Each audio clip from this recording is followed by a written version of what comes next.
Hello everyone, welcome to the Zorawar classes. और मैं आज से फिर से लेकर आ गई हूँ आपके लिए पेडागोजी सेक्शन के आपके 10 क्वेश्चंस। लेकिन उससे पहले एक क्वेश्चन डिस्कस करना चाहूंगी केवीएस पीआरटी एग्जाम का, जो मैंने आपको सोल्व कराया था। ठीक है, देखो इस क्वेश्चन में ना थोड़े डाउट्स बने हुए हैं। बने क्या हुए हैं, मतलब है ही डाउटफुल क्वेश्चन थोड़ा सा, मतलब। लेकिन आंसर की बात करूं तो ऑप्शन डी था, लेकिन मैंने आपको मॉडलिंग बताया था। ठीक है, मैंने इसलिए मॉडलिंग बताया था क्योंकि मैंने इसको बेंडुरा से रिलेट किया था। ठीक है, बेंडुरा की जो ऑब्जर्वेशनल लर्निंग की थ्योरी है, और मोस्टली मैंने काफी यूट्यूब पे भी सर्च किया, फिर मैंने काफी गूगल सर्च भी किया। मतलब यूट्यूब पे तो ऑलमोस्ट सभी लोगों ने इसको मॉडलिंग ही पढ़ाया है ना। मतलब किसी की भी आप वीडियोस देख लेना, सबने मॉडलिंग पढ़ाया है। लेकिन गाइज इसका आंसर मॉडलिंग नहीं होगा, या आप लोग भी जरा सर्च करें। वैसे मैं आपको बता देती हूँ कि मैंने किन ऑथेंटिक सोर्सेस इसको सर्च करके आपको जो है ये इसका थोड़ा क्लैरिफिकेशन देना चाहूंगी, है ना। देखो आंसर की में मॉडलिंग नहीं था, आंसर डी था। ठीक है, डेटा इंटरप्रिटेशन। लेकिन मैंने मॉडलिंग क्यों बताया, मैंने आपको बताया कि बेंडुरा का सोच के। दूसरा, data interpretation and drawing conclusion. Data interpretation का मेरे को लगा कि जैसे हम डेटा को रिप्रेजेंट करते हैं ना, जैसे पाई चार्ट्स के थ्रू, बार ग्राफ्स के थ्रू, वो सब भी हम कंप्यूटर से कर सकते हैं और कंक्लूजन निकाल सकते हैं। मतलब ये चीज भी आप कंप्यूटर से कर सकते हैं, ऑब्वियसली कर सकते हैं। लेकिन मुझे नहीं पता ये क्वेश्चन क्यों दिया गया है। मतलब ये या तो ये डी ऑप्शन नहीं देना था इनको, है ना। मतलब मॉडलिंग इसका आंसर नहीं दिया गया है, मतलब केवीएस के आंसर की के अकॉर्डिंग। अब देखो मैंने कहां से सर्च किया, मैंने मतलब सिर्फ गूगल सर्च से मैं काम नहीं चलाती हूँ, ना यूट्यूब को इतना ऑथेंटिक मानती हूँ। ठीक है, मैंने जहां से सर्च किया वो मैंने किया इग्नू से सर्च, इग्नू की बुक से सर्च किया। मतलब मैंने काफी पीडीएफ वगैरह डाउनलोड करी, तब मुझे एक पीडीएफ मिली, इग्नू की कोई पीडीएफ थी। ठीक है, मुझे एग्जैक्टली उसका याद नहीं है, लेकिन इसमें कंप्यूटर असिस्टेड लर्निंग के बारे में बात की गई है और उसमें 4-5 चीजों को बताया गया है। ठीक है, उसमें आपका ट्यूटोरियल है, उसमें आपका ड्रिल एंड प्रैक्टिस है। ठीक है, और अगर बात करूं तो यहां पर आपका डायलॉग है, मतलब डायलॉग या फिर कन्वर्सेशन ये करके था। उसके बाद गेम्स था, गेम्स दिया हुआ था कि गेम्स होते हैं। उसके बाद सिमुलेशन दिया हुआ है। ठीक है, सिमुलेशन दिया हुआ है, और उसके बाद डेटाबेस दिया हुआ है। ठीक है, ये कंप्यूटर असिस्टेड लर्निंग दी हुई है इग्नू की बुक में। ठीक है, ऑब्वियसली कि इग्नू जो है वो ऑथेंटिक है काफी, है ना। तो इसीलिए मैं आपको बता रही हूँ कि ये 6 चीजें दी हुई हैं: tutorial, drill and practice, dialogue, game, simulation and database. ठीक है, तो अब अगर इसके अकॉर्डिंग में देखूं तो मॉडलिंग फिर भी कहीं नहीं दिया हुआ है। लेकिन मॉडलिंग शायद आंसर की में इसलिए दिया हुआ है क्योंकि जो सिमुलेशन है ना, देखो ये तो मैंने सिर्फ इग्नू से सर्च किया, हो सकता है कि भाई ऑब्वियसली इन्होंने जहां से पेपर बनाया होगा वो भी कुछ बुक्स होंगी ना, कुछ ऑथेंटिक सोर्सेज ही होंगे। तो देखो सिमुलेशन क्या होता है, सिमुलेशन में आपको पता है कि एक तरह का रोल प्ले होता है, जहां पे आपको एक कंडीशन दे दी जाती है, उस कंडीशन के अंदर जो है कंट्रोल्ड वे में आपको वो चीज करनी पड़ती है। ठीक है, आपको ये कंडीशन है, इस तरह से आपको रोल प्ले करना होता है। तो सिमुलेशन में ये चीजें होती हैं। तो कहीं ना कहीं इससे अगर मैं रिलेट करूं तो मॉडलिंग इसका आंसर जो है मतलब कंप्यूटर असिस्टेड लर्निंग में काउंट होगा मॉडलिंग, अगर इस वे से हम देखें तो। ठीक है, और अगर बात करूं data interpretation and drawing conclusion की, तो गाइस देखो मेरे अकॉर्डिंग मुझे ये डी ऑप्शन भी गलत नहीं लग रहा है। ठीक है, अब आप लोग क्या सोचते हैं मुझे नहीं पता। ठीक है, तो इस क्वेश्चन में थोड़ा सा कंफ्यूजन बना ही रहेगा। मतलब मैं अगर, क्योंकि कुछ लोगों ने कमेंट किया कि मैम एक बार दोबारा चेक करो इस क्वेश्चन को, इसलिए मैंने चेक किया। बाकी क्वेश्चन भी मैंने चेक किए, जो 1-2 क्वेश्चन और डाउट था वो मुझे नहीं लगे डाउटफुल, मुझे वो बिल्कुल ठीक लगे जो मैंने कराए थे। ठीक है, लेकिन इस क्वेश्चन में मुझे भी डाउट अब इसलिए आया क्योंकि मैंने इग्नू का मटेरियल देखा। और दूसरी चीज ये है कि जो डेटा इंटरप्रिटेशन और ड्राइंग कंक्लूजन वाला ये चीज है ना, कंप्यूटर असिस्टेड लर्निंग वाला, ये मुझे लगा कि कंप्यूटर में ये चीजें भी हम कर सकते हैं। मतलब ऐसा नहीं है कि नहीं कर सकते। ठीक है, तो कंप्यूटर असिस्टेड की बात हो रही है, इसलिए मैंने इसको अब ठीक बताया था, मतलब, और मॉडलिंग को गलत बताया था। लेकिन अब आप लोग डिसाइड कर लेना, क्योंकि मैंने आपको बता दिया है कि इग्नू की बुक्स में क्या दिया हुआ है। एग्जैक्ट मॉडलिंग वर्ड कहीं यूज नहीं किया गया इग्नू की बुक्स में भी। लेकिन अगर आप लोगों ने कोई और ऑथेंटिक मटेरियल पढ़ा हो तो प्लीज आप कमेंट सेक्शन में ड्रॉप कर देना कमेंट, ताकि दूसरे लोग उस चीज को देख पाए, मतलब आपस में डिस्कस कर लेना, है ना। कुछ क्वेश्चन ऐसे आ जाते हैं जिन पे थोड़ा सा कंफ्यूजन बना रह जाता है। तो मेरी तरफ से ये क्लैरिफिकेशन था इस क्वेश्चन का। मतलब अगर मॉडलिंग को माने तो सिमुलेशन से रिलेट कर रही हूं मैं, या फिर वो डायलॉग कन्वर्सेशन से, तब हम कह सकते हैं कि मॉडलिंग शायद इसका आंसर हो सकता है। ठीक है, लेकिन ये फोर्थ, मेरे को तो अब भी लग रहा है कि फोर्थ ऑप्शन ऐसा क्यों दिया इन लोगों ने, मतलब अब वो नहीं पता, इतना डिटेल में जाऊंगी नहीं। ठीक है, क्योंकि इतनी ज्यादा गहरी नॉलेज मुझे नहीं है इस चीज के बारे में, कंप्यूटर असिस्टेड लर्निंग के बारे में। लेकिन हाँ, ये जो मैंने आपको चीजें बताई हैं ये ऑथेंटिक सोर्सेज से बताई हैं। अब थोड़ा सा आपको देख लेना इस क्वेश्चन के बारे में, अगर कुछ और मटेरियल मिलता है तो कमेंट सेक्शन में डाल देना। मैं एक बार जब रीडिंग करूंगी कमेंट सेक्शन की तो मैं देख लूंगी। ठीक है, तो ये एक डाउटफुल क्वेश्चन था, वो मैंने आपको क्लियर करा दिया है। अब चलिए नेक्स्ट पर जाते हैं, आज की हमारी सीरीज। तो आज हमारा जो टॉपिक है वो है टीचिंग एंड लर्निंग। आज के क्वेश्चन कुछ ऐसे हैं जो बहुत ही एप्लीकेटिव है, ज्यादा आपको इसमें नॉलेज की जरूरत नहीं है। आपने अगर बच्चों को पढ़ाना, आपने डाइट में या बीएलएड में जो भी किया है ना, आपने आपकी खुद की प्रैक्टिस जितना आपको पढ़ाया गया है वो सब आपको अप्लाई करना है यहाँ पर। ठीक है, तो आज के क्वेश्चन ना किसी थ्योरी पर ज्यादा बेस्ड है ना कुछ और, एक तरह से आपको खुद अपना नॉलेज जो है वो प्रयोग करना है, यहाँ पर अप्लाई करना है आपने जो भी अभी तक कुछ सीखा है। ठीक है, तो इन क्वेश्चंस को हम स्टार्ट करेंगे। तो चलिए देखते हैं first question. A group of young children have become inattentive in the class, which of the following strategy is more appropriate to regain their attention. भाई छोटे बच्चों का समूह कक्षा में ध्यान नहीं दे रहा है, उनका ध्यान वापस लाने के लिए निम्नलिखित में से कौन सी रणनीति जो है उपयुक्त होगी, ये आपको बताना है। ठीक है, तो फटाफट बताइए। A brief physical activity, suspending the class for that period, asking children to be attentive, या फिर sending the class out for games. ठीक है, इसमें जो करेक्ट ऑप्शन होगा वो आपके अकॉर्डिंग जो भी होगा वो आप ड्रॉप कर दीजिए। ठीक है, मतलब कमेंट सेक्शन में, लाइव चैट में। और option number A is the correct option. ठीक है, देखो भाई छोटे बच्चे हैं, बहुत यंग चिल्ड्रन है, बहुत बोर हो, इनअटेंटिव हैं। ठीक है, छोटे बच्चे हमेशा इनअटेंटिव ही रहते हैं। आप जब भी क्लास में जाएंगे उससे पहले शोर मचाते ही रहते हैं, या तो आपका खौफ हो बहुत ज्यादा है ना वो, लेकिन वो हमें करना नहीं है अब, क्योंकि जो हमारे पोस्को कानून है कहता है कि नहीं आपको बच्चों को घूरना भी नहीं है, उसको ऐसे घूर के भी नहीं देखना है। अगर आप घूर के भी देख रहे हैं तो मतलब आप हरास कर रहे हैं बच्चे को, मतलब ये कहा जाता है। तो भाई बच्चे इनअटेंटिव है तो आप क्या प्रूव करेंगे? इनअटेंटिव है तो थोड़ी सी फिजिकल एक्टिविटीज, सपोज कि कुछ बच्चे सो रहे हैं, है ना, फर्स्ट क्लास के बच्चे हैं, नए नए आते हैं, बेचारे सो जाते हैं, आते ही सो जाते हैं, है ना, फिर उनको उठाना पड़ता है। कोई घर मतलब जल्दी नींद, कच्ची नींद से उठ के आता है, किसी को मम्मी की बहुत आदत, तो ऐसे बच्चे भी आपको मिलेंगे। तो आप बेटर है कि आप फिजिकल एक्टिविटी कराओ। कैसे फिजिकल एक्टिविटी करा सकते हो? देखो जैसे कि बच्चे बहुत बोर हो रहे हैं ना, आप क्लास में जाके कहो चलो बेटा आप हम सब 1 फिंगर क्लैप करेंगे, आपने 1 फिंगर क्लैप करके दिखा दी, फिर आपने 2 कर दी, 3 की, 4 की, 5 की। ठीक है, तो 5 में पूरी कंप्लीट क्लैपिंग होनी स्टार्ट हो गई, फिर से आप कम कर दो, फिर 2 कर दो, फिर 1 कर दो, तो फ्लक्चुएशन सा रखो और इस तरह से करो। तो इस तरह से आप देखोगे कि बच्चे जो है ना अट्रैक्ट होंगे आपकी तरफ कि देखो सर या मैडम जो है क्या करा रही हैं। तो इस तरह की एक्टिविटीज में बच्चे जो है ना बहुत अच्छे से अटेंशन उनका जो है ना ग्रैब होता है ना। तो ये चीज आप कर सकते हो, एक छोटी सी फिजिकल एक्टिविटी करा सकते हो। कोई भी आपने अप डाउन खिला दिया क्लास में 2 मिनट के लिए, है ना, 3 मिनट के लिए उनको अटेंटिव करने के लिए, तो ये चीजें आप कर सकते हैं। तो option number A is the correct option. ठीक है, देखो थोड़ा बहुत वेरिएशन हो सकता है कि आपको लगता हो कि मैम ये क्वेश्चन सही होगा, ये क्वेश्चन सही होगा। ठीक है, तो उन चीजों को थोड़ा सा खुद भी सर्च कर लिया करो, है ना। और मतलब मैं भी आप लोगों के कमेंट देखती हूँ, जो लोग एक्चुअल में ये चीजें लिखते हैं कि मैडम हमें इस क्वेश्चन में बहुत डाउट है, हमें कंफ्यूजन हो रहा है, तो मैं वो डाउट जरूर लेती हूँ, क्योंकि मुझे लगता है कंफ्यूजन रहना नहीं चाहिए, है ना, हर चीज का। इसीलिए मैंने वो पिछला 2000 पीआरटी वाला क्वेश्चन जो है दोबारा उठाया, क्योंकि डाउट था आपको, तो मैं नहीं चाहती थी कि मतलब कुछ भी चीजें डाउटफुल रहे, है ना। फिर मैंने भी और सर्च किया और थोड़ी नई चीजें पता चली, तो वो मैंने आपको बता दी। तो आप भी सर्च किया करो थोड़ा सा, है ना, और फिर कमेंट में डाल दो कि हाँ मैडम हमने इस बुक से पढ़ा है, इस उससे पढ़ा है, तो हमें ये लगता है कि ये ठीक है। और देखो इस टाइप के क्वेश्चंस को ना आप कभी भी पेपर में चैलेंज नहीं कर सकते, क्योंकि ये आपको इनके एग्जैक्ट आंसर कहीं पे मिलते नहीं ऑथेंटिक्स बुक के, क्योंकि ये आपकी अपनी पर्सनल उस पर होता है कि आप किस तरह से क्वेश्चन को डील करते हैं। Raj is extremely unwilling to share and preference solitary activities. ठीक है, प्रेफर आएगा यहाँ पे, प्रेफरेंस नहीं होना चाहिए, इट्स प्रेफर। ठीक है, and prefer solitary activities, this indicate that he is. Raj जो है साझा करने के लिए, कुछ भी साझा करने के लिए बिल्कुल तैयार नहीं होता है, और एकांत गतिविधि पसंद करता है। मतलब वो ना तो किसी से शेयरिंग करता है और उसको बिल्कुल अकेले खेलना है, अकेले बैठना ही है। तो ये क्या शो कर रहा है कि वो कैसा बच्चा है? एक पॉपुलर चाइल्ड है, रिजेक्टेड चाइल्ड है, जेलस चाइल्ड है, या इरिटेटेड चाइल्ड है, ये आपको बताना है। ठीक है, तो फटाफट से बताइए।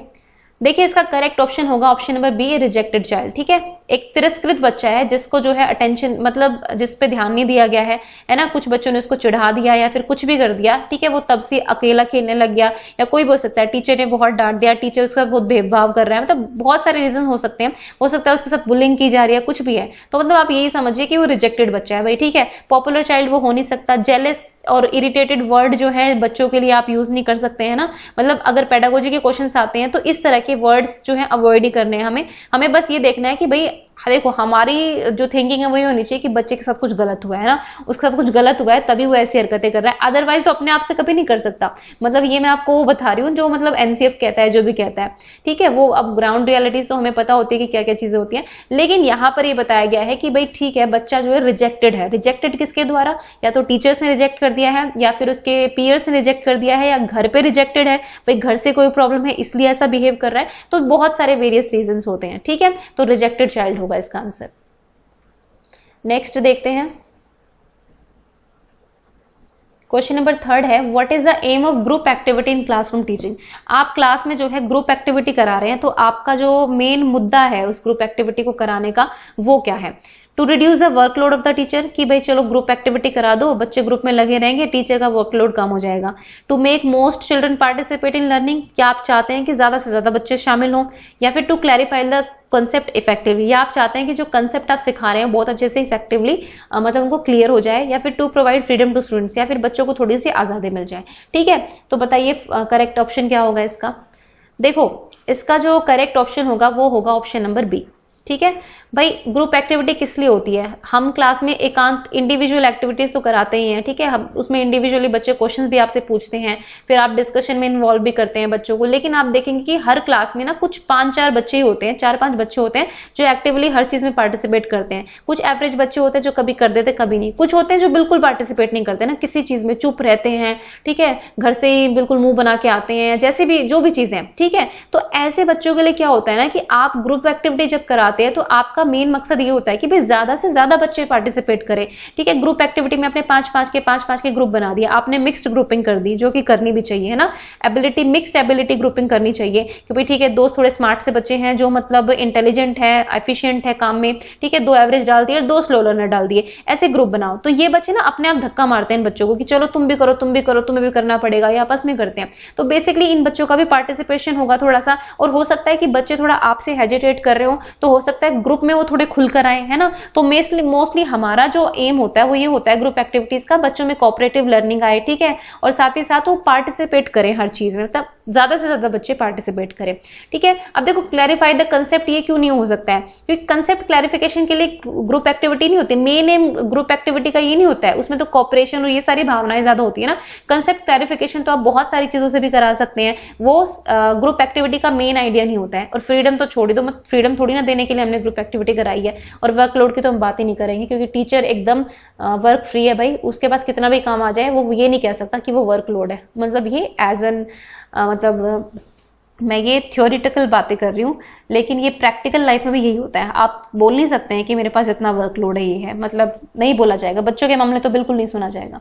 नेक्स्ट है 7 years old student is unable to read as per the class level. भाई 7 साल का बच्चा है लेकिन क्लास के लेवल के अकॉर्डिंग नहीं पढ़ पा रहा है, तो टीचर को क्या करना चाहिए? Inform the parents, detain him in the same class, try to find out the reason, या फिर कोर्स जो भी है एक्सपर्ट की हेल्प से, या फिर give him reading exercise of a lower level. ठीक है, इस क्वेश्चन का जो आंसर होगा वो कॉन्ट्रोवर्शियल होगा, फिर से आप लोगों को लगेगा कि मैंने गलत पढ़ा दिया, जो भी है।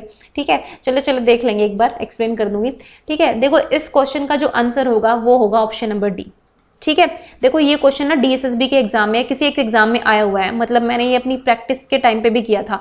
ये क्वेश्चन आया हुआ है किसी न किसी एग्जाम में, हालांकि सारे क्वेश्चन ही आए हुए हैं। ठीक है, मैं कहीं ना कहीं किसी न किसी बुक से क्वेश्चन लेती हूँ आपके, ठीक है, जिसमें मतलब मेरे को मटेरियल से थोड़ा मिल जाता है। और दूसरी चीज ये है कि यहाँ पे ये आंसर मैंने क्यों दिया है, देखो अभी मेरे को पता है कि मैं दिल्ली गवर्नमेंट में हूँ, ठीक है, वहां पे क्या होता है ना कि हमारे यहाँ पे कुछ बुनियाद के बच्चे होते हैं, कुछ निष्ठा के बच्चे होते हैं, इस तरह से कैटेगरीज बनी हुई है। तो हम क्या करते हैं कि सपोज एक बच्चा नहीं पढ़ पा रहा है, मैं केवी में भी करती थी ये चीजें, केवी में ऐसा करते थे कि वर्कशीट्स देते थे हम लोग हर मंथ। तो मंथ में ये बोला जाता था कि बैक टू बेसिक की जो आप वर्कशीट्स दे रहे हैं, वो जो आपके लो लेवल वाले बच्चे हैं उनको थोड़ी ईजी लेवल की वर्कशीट्स दो, ऐसा बोला जाता था। ठीक है, कि मतलब चलो ठीक है, बच्चों के साथ वो नहीं कर पा रहा है, एवरेज या हाई अचीवर्स के जितने लेवल का वो नहीं कर पाएगा, तो आप 3 तरह की वर्कशीट बनाओ। एक वर्कशीट जो हाई अचीवर्स के लिए होगी, एक होगी जो एवरेज बच्चों के लिए होगी, एक जो होगी वो लो लेवल के बच्चों के लिए होगी। तो थोड़ा लेवल कम कर दो। तो यहाँ पे इसी से आंसर मैंने आपको बताया कि give him reading exercise of a lower level. आप थोड़े सपोज वो इस लेवल का नहीं पढ़ पा रहा है, तो पहले आप उसको लो लेवल का तो पढ़ाओ थोड़ा सा। अगर आप उसको लो लेवल का भी नहीं पढ़ाओगे, सीधे आप एक्सपर्ट के पास जाओगे। एक्सपर्ट कौन होगा यहाँ पे, है ना, या तो आप स्पेशल एजुकेटर के पास जाओगे, या फिर आप किसी और इंसान के पास जाओगे जो भी इस फील्ड में एक्सपर्ट होगा। उसके साथ आप पहले कोर्स नहीं करोगे, आप पहले लोअर लेवल का तो पढ़ा के देखो उसको कि वो पढ़ पा रहा है कि नहीं पढ़ पा रहा है। अगर वो कुछ भी नहीं पढ़ पा रहा है, दैट मीन्स कि उसको कुछ समझ में नहीं आ रहा है, दैट मीन्स कि कुछ लर्निंग डिफिकल्टी है ना, तब हम एक्सपर्ट के पास जाएंगे। लेकिन पहले हम कोशिश करेंगे कि उसको लोअर लेवल का दो, उसके बाद पढ़ाओ। ठीक है, सपोज मात्राओं में बच्चा नहीं पढ़ पा रहा है, तो आप सिंपल बिना मात्राओं वाले शब्द दो, जैसे घर पर, चल, इस तरह के वर्ड दो, है ना, कि वो पढ़ पा रहा है कि नहीं पढ़ पा रहा है। आइडेंटिफिकेशन है स्वर्ण या व्यंजन का है कि नहीं है, या फिर लेटर्स का, या फिर इंग्लिश अल्फाबेट्स का, तो इस तरह से। ठीक है, तो लोअर लेवल की एक्सरसाइज पहले देनी चाहिए। और ये सी ऑप्शन में थोड़ा एक्सपर्ट लिखा है, इसलिए भी क्वेश्चन ठीक नहीं होगा। सीधे आप एक्सपर्ट के पास थोड़ी चल जाएंगे। आप एज ए क्लास टीचर क्या कर रहे हैं, थोड़ा आपको भी तो करना पड़ेगा ना, कि आपको भी देखना पड़ेगा आप अपने लेवल पे कैसे हैंडल करेंगे। नेक्स्ट है at primary level it is better to teach in mother language because, भाई प्राइमरी लेवल पे मदर लैंग्वेज में पढ़ाना क्यों जरूरी होता है, मदर टंग में पढ़ाना क्यों जरूरी होता है, मातृभाषा में। ठीक है, क्यों जरूरी होता है, फटाफट बताइए, ये भी एग्जाम में क्वेश्चन पूछा जा चुका है। इट डेवलप सेल्फ कॉन्फिडेंस, बच्चे में सेल्फ कॉन्फिडेंस लाता है, इससे लर्निंग ईजी हो जाती है, ये इंटेलेक्चुअल डेवलपमेंट में हेल्पफुल होता है, या फिर इससे जो है नेचुरल एटमॉस्फेयर में पढ़ना आसान हो जाता है। ठीक है, ये बताना आपको। तो देखो इसका जो करेक्ट ऑप्शन होगा वो होगा ऑप्शन नंबर डी। इसमें आपको कंफ्यूजन नहीं होना चाहिए भाई। जो मदर टंग होती है ना, आप जब मातृभाषा में बात करते हैं तो आपको एक माहौल मिलता है, आपको लगता है कि हाँ भाई ये मतलब मेरा माहौल आ गया, अब मेरे वाला लेवल आ गया है, मेरे वाली, हम कहते हैं ना अपने पड़ोस में जाकर तो हम लोगों को ऐसा लगता है कि चलो अब कुछ अपने घर जैसा लग रहा है। तो बेसिकली जब मदर टंग की बात होती है तो हम यही कोशिश करते हैं कि बच्चा कंफर्टेबल हो माहौल में, है ना। सबसे पहले उसको माहौल ही तो प्रोवाइड करना है जो उसको डराए ना, ऐसा माहौल जो उसको बिल्कुल अपने नेचुरल एनवायरनमेंट जैसा लगे, जिसमें वो जीता आया है। ठीक है, तो यानी कि सबसे पहले आप नेचुरल एटमॉस्फेयर तो देंगे उसको, जैसा उसके माहौल उसके घर में रहता है वैसा माहौल देंगे। उसके बाद उसमें सेल्फ कॉन्फिडेंस भी आएगा, उसकी लर्निंग भी ईजी होगी और उसकी इंटेलेक्चुअल डेवलपमेंट में भी वो हेल्प करेगा। मतलब ये सारे ऑप्शन गलत नहीं है, ठीक है, ये भी ठीक है, लेकिन यहाँ पे मतलब बेटर सबसे मेन फोकस क्या है कि भाई बच्चे को जो एटमॉस्फेयर है वो ऐसा मिले जो उसका घर जैसा लगे। ठीक है, नेचुरल एनवायरनमेंट मिले जिसमें वो बेसिकली रहता है। ठीक है, तो इसलिए option number D is the correct option. Next है, if you are unable to get a job of teacher then you will. ठीक है, अब आंसर करो चलो फटाफट से। कुछ लोग शायद पहले केवीएस का पेपर दे भी चुके होंगे, शायद उन लोगों का क्लियर नहीं भी हुआ होगा। तो आप क्या कर रहे हैं अभी, मैं ये पूछना चाह रही हूँ आप लोगों से, है ना। तो क्या करोगे, start giving tuition at home, tuition देना स्टार्ट कर दोगे, remain at home till you get job, take some another job, continue applying for teaching. ठीक है, तो ये आंसर करना है भाई। ये आंसर मतलब एग्जामिनर के सोच के हिसाब से करना। ठीक है, देखो इसका जो करेक्ट ऑप्शन होगा वो होगा option number D, continue applying for teacher. भाई हम टीचिंग के लिए अप्लाई करते रहेंगे, है ना, क्योंकि हमारा जो पूरा डेडिकेशन है ना वो टीचिंग प्रोफेशन की तरफ है। अब एग्जामिनर ये थोड़ी सोचेगा कि भाई बहुत मजबूरियां भी होती है, फाइनेंशियल दिक्कतें भी होती है, तो हम तो ट्यूशन भी स्टार्ट करेंगे। लेकिन आप मतलब ऑन पेपर ये नहीं बोल सकते कि हम तो ट्यूशन स्टार्ट करेंगे, ऐसे करेंगे, है ना। मतलब कंटिन्यू अप्लाई करते रहना है टीचिंग के लिए, क्योंकि हमें टीचिंग का बहुत जुनून है और हम टीचर बनकर रहेंगे। हम तभी तो असली शिक्षक बनेंगे जब हम मतलब प्रयास करते रहेंगे टीचर बनने के लिए। अब देखो ट्यूशन व्यूशन की तो बात ही नहीं करनी है ना, मतलब प्राइवेट ट्यूशन इज बैंड। ठीक है, प्राइवेट ट्यूशन नहीं पढ़ाना होता है, मतलब कहा जाता है कोड ऑफ कंडक्ट में कि आप मत पढ़ाओ। ठीक है, जिससे भी आपको फाइनेंशियल, बेसिकली ये होता है इसमें कि आपको फाइनेंशियल हेल्प नहीं मिलनी चाहिए यहाँ से। दूसरी चीज आपको ये होता है कि आपका ध्यान जो है दूसरे बच्चों पर नहीं जाएगा, क्योंकि क्या करते हैं कि टीचर्स घर वाले जो बच्चे, स्कूल वाले बच्चे होते हैं, उनको स्कूल में ना पढ़ाकर उनको ट्यूशन के लिए कहते हैं, है ना। ये भी होता है, मतलब ये तो मैं अगर आप टीचिंग जॉब में आ जाएंगे तब की बता रही हूँ। ये वैसे जो है गिविंग ट्यूशन एट होम वाली, तो ये यहाँ पर ये जॉब लगने से पहले की बात की गई है। ठीक है, remain at home till you get a job, तो भाई होम ऐसे नहीं करेंगे कि हमें जॉब नहीं मिलेगी तो हम घर पर ही रहेंगे, है ना, हम और एफर्ट्स करेंगे। टेक सम अनदर जॉब, या फिर दूसरी जॉब ले लेंगे। अगर आपने यहाँ पे कह दिया हम दूसरी जॉब ले लेंगे, दैट मीन्स कि आपने तो टीचिंग को फॉर ग्रांटेड ले लिया, मिल गई तो मिल गई, नहीं ली तो नहीं मिली तो नहीं मिली। ठीक है, इसलिए यहाँ का आंसर जो है option number D is the correct option. ठीक है, और देखो ये आप सोशल सर्विस कर सकते हो, ट्यूशन नहीं कह सकते, आप सोशल सर्विस के लिए बोल सकते हो। आपने गरीब बच्चों को पढ़ा दिया है, जिनको हेल्प थी आपने फ्री में उनको पढ़ा दिया, ये वाली चीजें तो अलाउड होती हैं, लेकिन एट द ट्यूशन वाली बात जो आ जाती है ना, फिर वो उसमें गलत हो जाता है। ठीक है, मतलब आप घर में आप प्राइवेट टीचिंग नहीं कर सकते किसी को, है ना। आप सोशल वेलफेयर के लिए बहुत काम कर सकते हो, अगर ऐसे क्वेश्चन है ना कि सोशल वेलफेयर बिल्कुल कर सकते हो, लेकिन आप ऐसे प्राइवेट ट्यूशन नहीं कर सकते कि भाई ठीक है घर पर बुला रहे हो पढ़ाने के लिए, कोचिंग इंस्टीट्यूट में पढ़ाने जा रहे हो, ये नहीं कर सकते। नेक्स्ट है, to maintain interest among students in class a teacher should.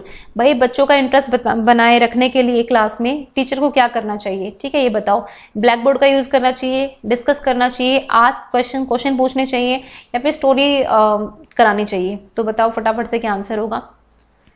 देखो इसका जो करेक्ट ऑप्शन होगा वो होगा option number C, ask questions. ठीक है, प्रश्न पूछते रहना चाहिए। अब आप कहेंगे कि मैडम स्टोरी क्यों नहीं सुनानी चाहिए, स्टोरी सुनाएंगे तो बच्चे ज्यादा इंटरेस्ट लेंगे। लेकिन क्या आप हर कंसेप्ट स्टोरी के थ्रू पढ़ा सकते हैं। सपोज आप साइंस का कोई चैप्टर करा रहे हैं, मैथ्स का कोई चैप्टर करा रहे हैं ना, अब आपको जो है बच्चे को इंगेज रखना है भाई, क्योंकि आप क्लास में पढ़ा रहे हैं, interest among the student class, अब क्लास में कुछ पढ़ा रहे हैं, वहां पे इंटरेस्ट को बनाए रखना है। ये नहीं कि आपने शुरू से इंटरेस्ट डेवलप, आप स्टोरी कब करते हैं, आप क्लास स्टार्ट करते हैं तब आपने स्टोरी सुना दी। लैंग्वेज की क्लास में आपकी स्टोरीज कामयाब भी हो जाती हैं, लेकिन आपकी हर जगह पे कामयाब नहीं होती ना।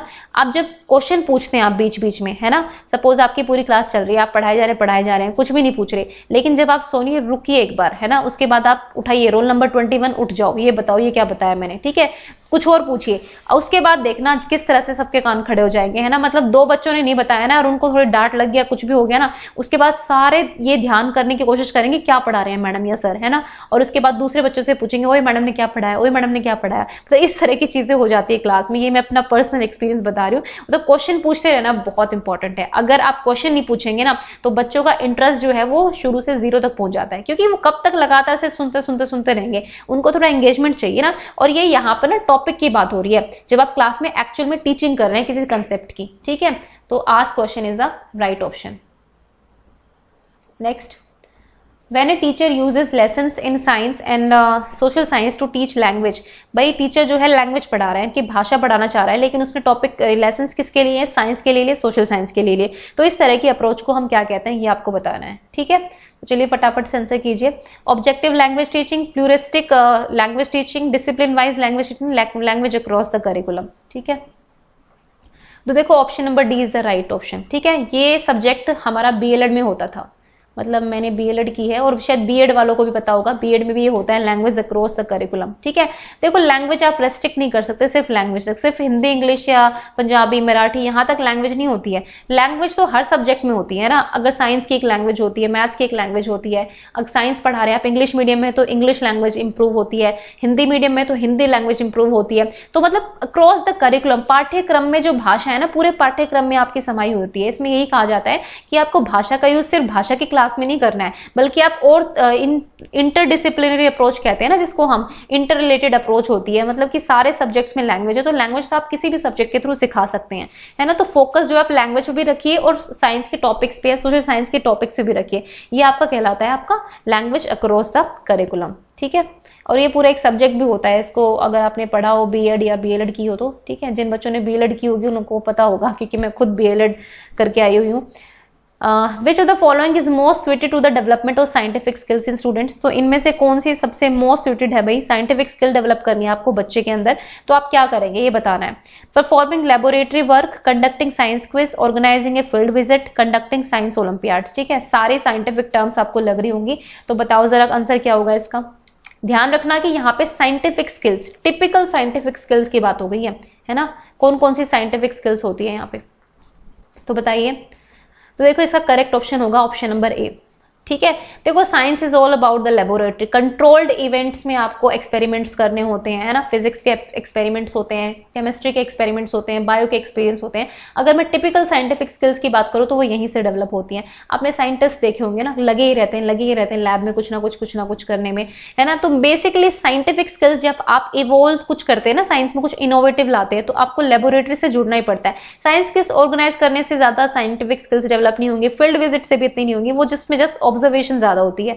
ओलंपियाड्स में तो आपको पता ही है क्वेश्चन आंसरिंग भी होती है, मतलब वही क्विज टाइप ही है ये भी। तो यानी कि लेबोरेटरी वर्क आप जितना ज्यादा करेंगे ना, लैब्स में जितना आप इन्वॉल्व रहेंगे, प्रैक्टिकल वर्क करेंगे, उतना ज्यादा आपके अंदर साइंटिफिक स्किल्स डेवलप होंगी। आपके रिजल्ट्स पॉजिटिव आ रहे हैं कि नहीं आ रहे हैं। मतलब 12th में मैंने देखा था कि मैं करती थी जब, और इवन मैंने 1 साल बीएससी करके छोड़ भी दी, मतलब सिर्फ बीएलएड के चक्कर में कि नहीं टीचर ही बनना है, तो मतलब वो वाली बात थी। तो वहां पर हम एक्सपेरिमेंट करते थे, मतलब पूरा दिन लैब्स में, मतलब बीएससी फर्स्ट ईयर में मेरे को याद है कि 4 घंटे लगातार हम केमिस्ट्री की लैब में खड़े होते थे कि ये पिंक क्यों नहीं आ रहा सोल्यूशन। मतलब इस तरह की चीजें ना वो साइंटिफिक स्किल्स डेवलप करती हैं यहाँ पे। नेक्स्ट है one of the main limitations of project method of teaching science. भाई साइंस पढ़ाने का सबसे मेन लिमिटेशन क्या है, ठीक है, प्रोजेक्ट मेथड का। बेसिकली यहाँ पे प्रोजेक्ट मेथड की बात की गई है। प्रोजेक्ट होते हैं ना, बड़े बड़े प्रोजेक्ट जब आप दे देते हैं, सपोज कि पीओपी का क्या इफेक्ट होता है। हम कहते हैं ना गणेश चतुर्थी पे हम गणेश जी का विसर्जन करते हैं, ये जितनी भी पीओपी की मूर्तियां होती है, सपोज इनसे क्या एनवायरमेंट को हार्मफुल इफेक्ट्स होते हैं, आपको इस बात पे प्रोजेक्ट दे दिया गया, ठीक है, तो आपको करना है, आप कैसे करोगे, तो उसकी कुछ लिमिटेशंस होती हैं। मतलब हर चीज की कुछ ना कुछ कमियां भी होती हैं और बहुत अच्छी चीजें भी होती हैं, तो यहाँ पे आपको लिमिटेशन बतानी है। चलिए बताइए क्या होगा। विभिन्न विषयों में अवधारणाओं का एकीकरण प्राप्त नहीं होता, छात्रों को अत्यधिक मानसिक और शारीरिक काम करना पड़ता है, और यह एक मनोवैज्ञानिक विधि है, ज्ञान अनुक्रमित तरीके से हासिल नहीं किया जा सकता। देखो knowledge is not acquired in sequence, क्यों भाई, नॉलेज तो एक्वायर की जाती है इसमें, है ना, ये भी आएगा इसमें। उसके बाद ये है कि इट इज अ साइकोलॉजिकल तो होगा ही, क्योंकि इतने सारे मेंटल प्रोसेसेस जो हैं लगातार लगे रहते हैं। Integration of concepts in various subjects can not be achieved. ठीक है, तो क्यों नहीं होता? हम जब साइंस के प्रोजेक्ट्स करते हैं तो इसमें भाषा का प्रयोग भी होता है, मैथ्स भी थोड़ा सा लगाते हैं, तो सारे इंटीग्रेशन तो होता ही है।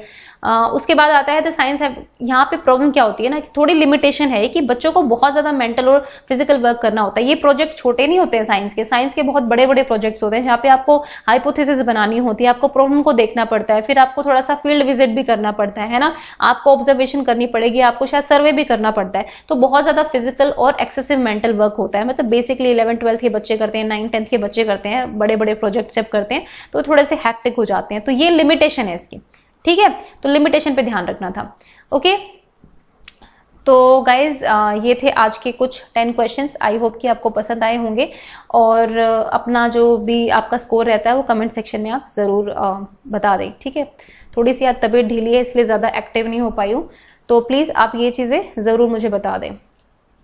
और फिर भी कुछ डाउट अगर रह जाता है ना आपको किसी क्वेश्चन में, ऐसा नहीं है कि मैं हमेशा गलती नहीं कर सकती, हो सकता है जैसे वो मॉडलिंग वाला क्वेश्चन था वो मैंने खुद देखा, क्योंकि कमेंट से तो देखा भाई इतना अपने आप से आप अपनी गलतियां नहीं पकड़ पाते हो जितना दूसरे पकड़ लेते हैं, है ना, तो ये तो फैक्ट है। तो इसलिए मैंने वो देखा और फिर मैंने आपको वो एक्सप्लेन किया। हालांकि उसका एग्जैक्ट आंसर अब भी मुझे नहीं मिला है, अगर आप लोगों को मिले कहीं से किसी सोर्स में आपने पढ़ा हो मॉडलिंग है तो प्लीज बताना, लेकिन उसमें जो डेटा इंटरप्रिटेशन दिया हुआ है ना वो थोड़ा सा कंफ्यूज कर रहा है। खैर चलिए छोड़िए, एक आधा क्वेश्चन हमेशा आपको मिलता ही है ऐसा जो आपको कंफ्यूज करता है। And all the best to all of you, and thank you for watching the Zorawar classes.